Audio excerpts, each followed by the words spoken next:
Hello, good day. I'm Boy. In last tutorial, we talked about pop method. So now let's talk about push method in JavaScript.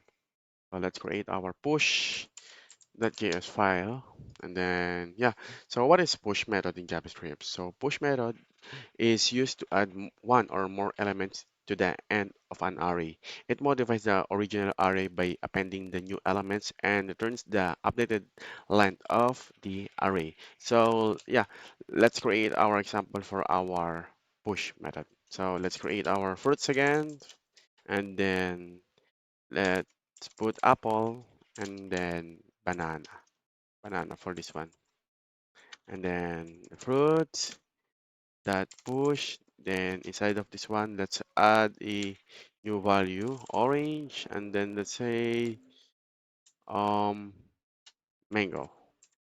Okay, and let's console.log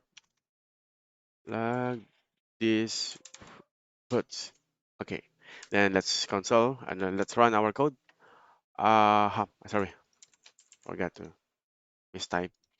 So as you can see here, this is the new value. So in the example, we have an array of called fruits, yeah, and containing the elements of apple and banana. So when we call the push method on the fruit, we pass in two additional elements, orange and mango. So the push method appends the new elements at the end of an array and modify the original fruit array.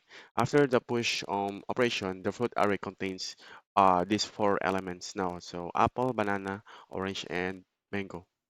So the push method is useful when you need to add elements to an existing array, especially when dynamically updating the content of an array. So it allows you to expand the array by appending one or more elements to the end. So it's important to note that the push method modifies the original array and returns the new length of the array. If you need to add elements to the beginning of an array, you can use the unship method instead. So I hope this explanation and example help you to understand how push method works. So if you have any question or need further assistance, just comment below in our comment section. So that's it. Thanks and bye bye.